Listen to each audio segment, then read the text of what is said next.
Okay, great. Well, yeah, it's great to be here with you today. I would really like to thank the organizers for the invitation to speak here. So I'm an assistant professor at MIT, and my research focuses on theoretical studies of the dynamics and orbital architectures of exoplanetary systems. So I primarily study close-in multi-planet systems discovered mainly by transit and radial velocity methods. So I'm definitely not an expert in the microlensing field. And so I'd like to emphasize that I'm not like well suited to review the many interesting findings about the demographics of exoplanetary systems that have been garnered from microlensing observations.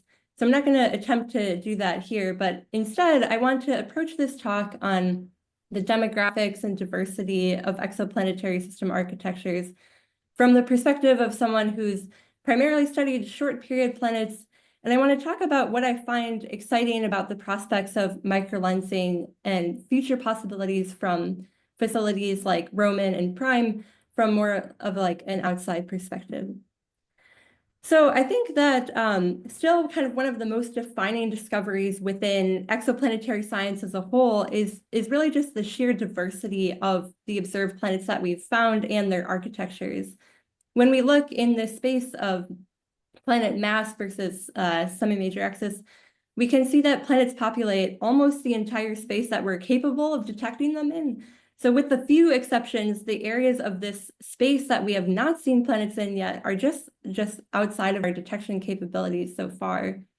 And so it's clear that the planet formation process is capable of producing an enormous range of outcomes, and a huge amount of effort has gone into understanding the occurrence rates of these different subpopulations of exoplanets. And alongside those occurrence rates, all of these planet discoveries have also enabled studies of their orbital architectures, which by that phrase, I mean kind of properties like their spacings, their eccentricities, their inclinations, axial tilts, planetary size, relationships, and so on. And across this planet population, very diverse orbital architectures have been seen. So for just a few examples, first, one of the many unexpected discoveries is that a planet's orbital angular momentum vector need not be aligned with the planet's stellar spin vector. So many exoplanetary systems are seen to be misaligned. Planets are also sometimes found on very highly eccentric orbits that couldn't have formed in this way and must have been created through extreme dynamical perturbations. And there's also, for another example, just these fascinating systems like TRAPPIST-1 pictured here that exhibit complex chains of mean motion resonances. All of these types of systems are really rich test beds for theories of planet formation and dynamical evolution. But the vast majority of our knowledge of the orbital configurations in particular, and especially for multi-planet systems, has been limited to sort of the inner regions of planetary systems. And we're kind of missing the holistic picture of what orbits look like further out. And this is because although direct imaging and microlensing are capable of detecting planets on orbits beyond an AU, the orbital information is difficult to obtain precisely. And so for the majority of microlensing planets, we know like the instantaneously projected separations between the planets and their host stars, but additional methods may sometimes be used in some cases to obtain further orbital constraints.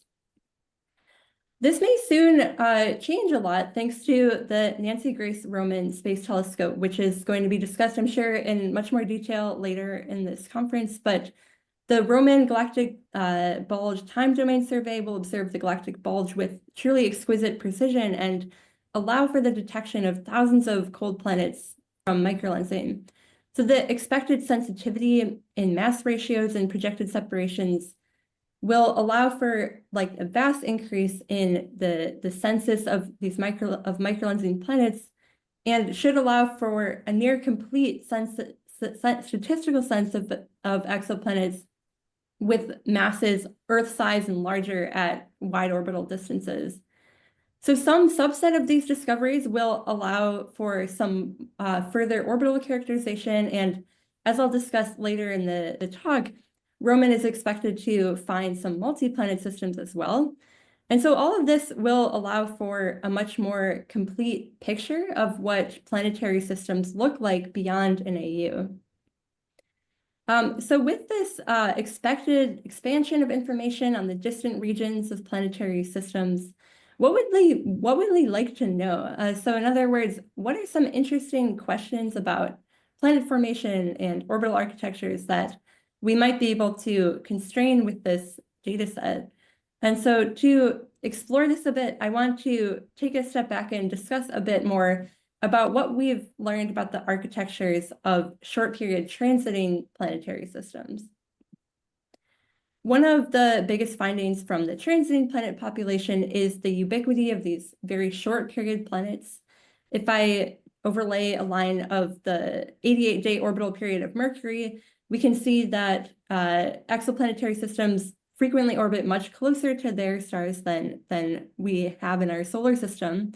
And in particular, there's a large population of these close-in planets between the sizes of Earth and Neptune, with orbital periods ranging from days to months. Roughly half of sun-like stars are thought to host such planets. And these small planets are frequently found in tightly spaced multiple planet systems, which we call the compact multi-planet systems, or just the compact multis for short. So for instance, here is an example of just a few of such systems, all with around 4 or 5 planets in a short range of orbital periods. And an amazing discovery about these systems is that, sort of in contrast to the diversity of the planetary zoo as a whole, these compact multis display a lot of striking uniformity. So they display orbital structure in the form of nearly circular and coplanar orbits, as well as nearly uniform spacing and log period, and also a tendency for uniformity in planetary radii and masses within a given system. We can see this in another way with the full collection of multi-planet systems with 4 or more planets that were discovered by the Kepler mission. And just kind of like scanning your eyes through these systems, we can see that there's this tendency for planets to have pretty regular orbital spacing, as well as nearly uniform radii within a given system. And these trends are known as the peas in a pod patterns. There's a whole host of theories for what might be driving such uniformity, which we reviewed recently for protostars and planets, if you're interested in checking that out. But everything that we know about these peas in a pod systems is limited to short orbital periods. So what lies beyond these peas in a pod systems? A few years ago, I got interested in this question and wondered whether we could say anything about sort of the very limits of our knowledge at the outer edges of these compact multi-planet systems, or the so-called sort of edge of the multis.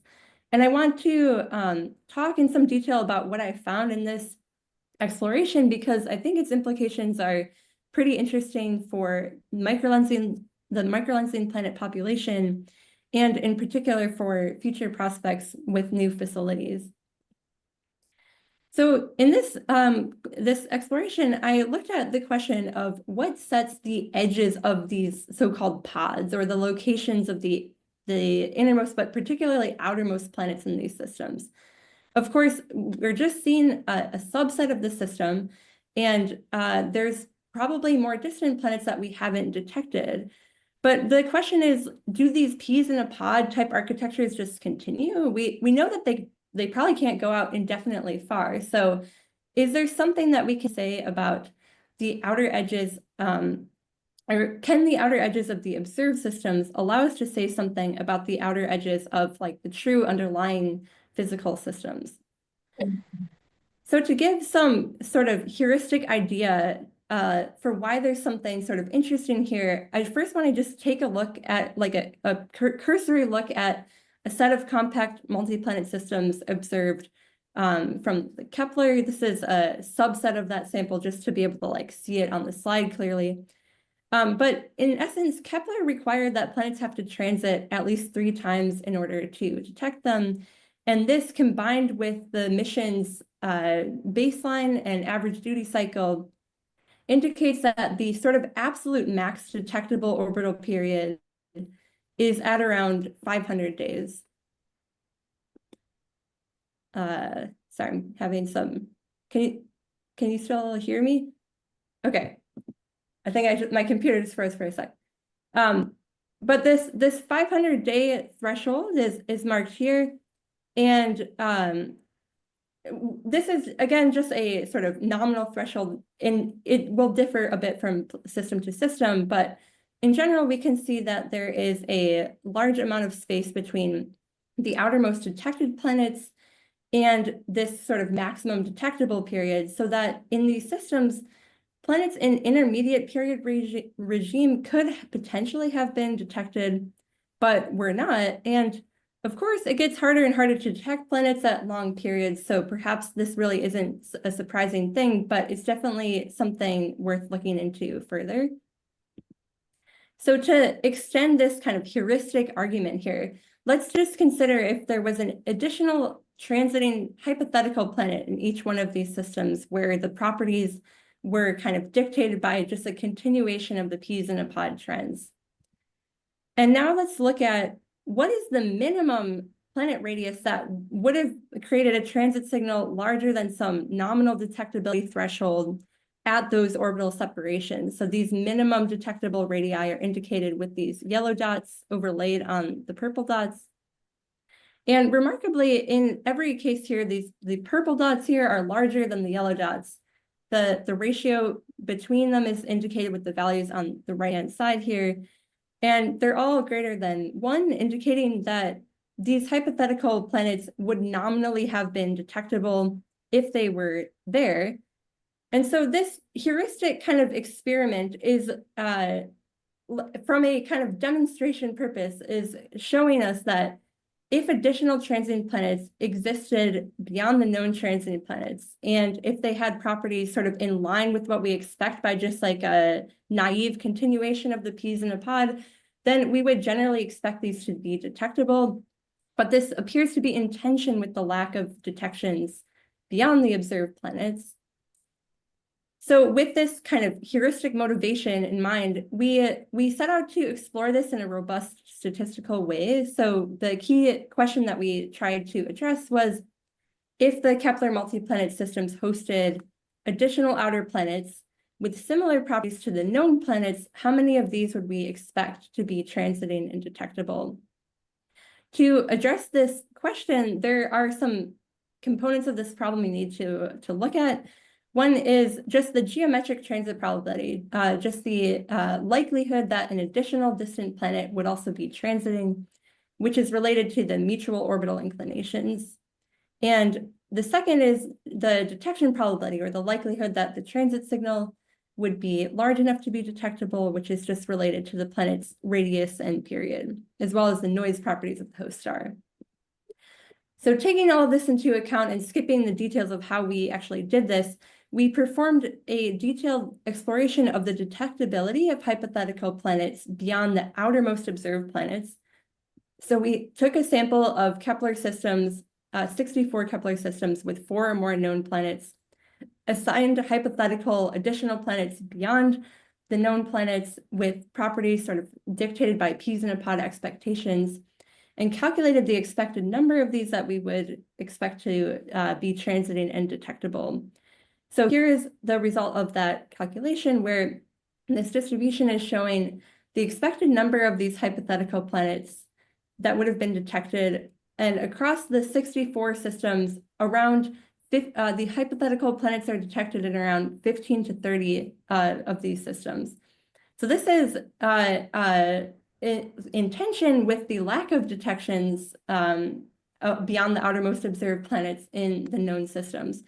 It's important to note that this distribution has to be positive by definition. So we compared this to simulated planetary systems and found that this was still indeed a very significant detection here. So the key takeaway from this is that these additional planet detections would have been expected in around 35% of systems, but that's inconsistent with the lack of observed detections at around the 7 sigma level. And so it seems like the observed outer edges of the Kepler multi-planet systems can't just be explained by just a natural fall off of geometric and detection biases, but in fact, they truncate at shorter orbital periods than we would expect. So these results are showing us that something in the underlying planetary systems breaks down at the outer edges. And so when we're probing really at the edge of our knowledge here, it seems like something changes. And this has important implications for microlensing planet discoveries because the transition region is kind of right around where the sensitivity for microlensing detections begins. And so we can kind of briefly review the possibilities of what might be changing at these outer architectures. One option is that maybe there's just an average occurrence rate decrease, like a true sort of truncation, not where there's nothing outside, but maybe the occurrence rate decreases. Another possibility is that there's maybe some increase in the orbital spacings at larger orbital periods. Another possibility is that maybe the planetary radii are smaller at larger orbital periods, or at least in this kind of particular transition region. Another idea is that maybe the mutual inclinations get larger at these larger orbital periods. And so this really kind of is showing evidence for either outer architecture truncation or some kind of breakdown in these P's in a pod patterns in the form of some change in their radii or their orbital spacings or their inclinations. The natural question to this is then, what's causing this? What about planet formation makes this change around this region? If this is right, this could be a new mystery about these systems that has to be tied to some kind of physical or dynamical processes. We did try looking into some ideas for this. So one idea I explored with an undergraduate student, Nicole Sobsky, is that maybe these inner systems are limited in their extent because of perturbations from longer period, larger planets. So for instance, it appears that from observations in recent years that there might be a correlation between the existence of inner super-Earths and outer giant planets, although the exact nature of this correlation is a bit debated in recent papers. But nevertheless, distant giant planets at a few AU with fairly eccentric and inclined orbits could cause dynamical perturbations that create a zone of instability that would affect kind of the formation and long-term stability of any planets trying to form in that region. We explored this hypothesis for this large sample of Kepler compact multi-planet systems by using dynamical stability calculations to deduce what kind of parameters would hypothetical distant giant planets need if they were responsible for sculpting the outer edges of these inner systems. And so we collected the parameters of these hypothetical edge sculpting perturbing planets across this parameter space shown here in blue, finding that the typical edge sculpting giant planets would be in the range of around 100 to 500 days of orbital period. I won't go into the details of this, but we found that such perturbing planets would generally be fairly detectable in the sample that we were looking at, but none such kind of perturbing planets in this correct regime were detected. So the fact that they are not widely detected in this region of parameter space suggests that edge sculpting giant planets are probably not contributing significantly to the edge of the multis. And these results indicate that there must be some kind of different explanation for this edge of the multis. I don't think there's one answer here yet. There are, though, some existing formation theories that predict a change in the architecture right around 0.5 to 1 AU.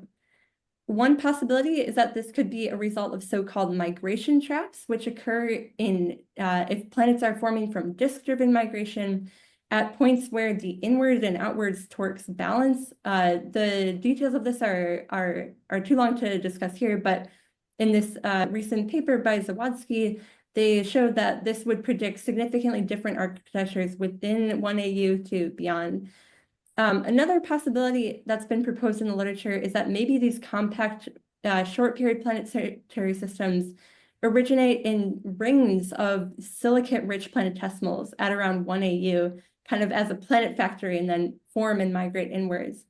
And so this theory would also predict a switch in the type of architecture at around 1 AU. But regardless of what causes this transition, the question still remains, what lies beyond these peas in a pod systems? And this question, I think, is ideally suited to be advanced by microlensing studies. And so we already know some pieces of the answer here. We know that microlensing surveys have shown us that approximately Neptune mass planets are very common at wide orbital separations. And for instance, this is a well-known result from the MOA collaboration, which showed that the mass ratio function peaks around 10 to the -4, which corresponds approximately to Neptune-sized planets for kind of the average star mass in this survey. And this result showed that Jovian-sized planets are much less common than these smaller planets in this region. This has very interesting implications when compared with planet population synthesis models for core accretion, but I'm not going to discuss that here. I think it's going to be discussed more later today. But with future surveys from Roman and Prime, when we get a better kind of expansion of or precision of this mass ratio distribution, and particularly how it might change with stellar mass or with orbital separation, we're going to get a better understanding also of the very kind of low mass ratio end of this distribution that will help get a better picture of what's at these long orbitals or large orbital separations. Microlensing is the best way to constrain this mass distribution at wide orbits, which offers a possible way to constrain what might lie beyond these kind of peas in a pod-like systems. Beyond the mass ratio function itself, microlensing also potentially has a possibility to discover and characterize multi-planet systems via triple lens events. So I'm definitely not an expert on this, and I understand there will be more on this later on this conference in the talk by Vito Sagase and potentially others. But to date, 10 or so multi-planet systems have been discovered with microlensing, and some of these have had some degree of orbital characterization. So for instance, there was a pair of planets in this system that was studied by Madsen and Zhu, which was deemed to likely be in mean motion resonance based on dynamical arguments. And it's expected that that Roman will discover some of these triple lens planetary microlensing events. There was a recent paper that explored the detection of these with Roman using a simulated sample of triple lens planetary microlensing events, and seemed to suggest a fairly high recovery of these multi-planet systems. So I'm sure further work will address whether these yields will hold true with these data sets that are yet to come. So to summarize, when we look across the exoplanet population, we're confronted with many mysteries about very diverse orbital architectures. In this talk, I kind of narrowed in on these subset of systems of these peas in a pod-like systems at short orbital periods, which are a pretty common type of architecture. And I presented evidence that there appears to be an edge of these multis, some kind of truncation or transition at around 0.5 to 1 AU, which is very luckily right around where the microlensing sensitivity sort of begins. And we don't really know what lies beyond this right now, but we already have some clues from microlensing that this must be tied to the abundance of approximately Neptune-sized planets on wide orbits. And in the future, as mass ratio functions continue to improve in precision and multi-planet systems are discovered from future microlensing surveys, hopefully this will provide further insight into this beyond the many other interesting things that will be seen with these future data sets. So with that, I'd like to thank you so much, and I'll take any questions you might have.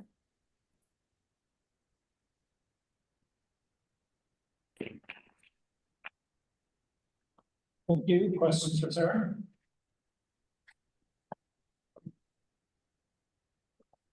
Hi. So, if planets beyond the snow line in this system are very small, even asteroid size, couldn't we a way to detect them, for example, like Kuiper belt objects detected around some stars by ALMA, for example?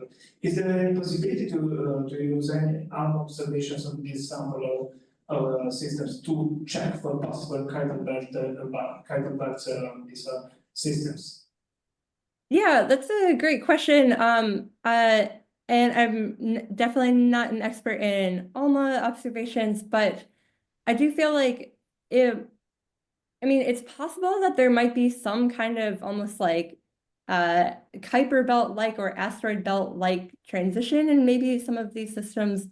Um, I I I'm not sure. I don't know. I think it could be something that could be targeted, although I guess ALMA is often probing at even kind of wider separations than this transition region that we're seeing around at 1AU. So I think there's room for future observation here.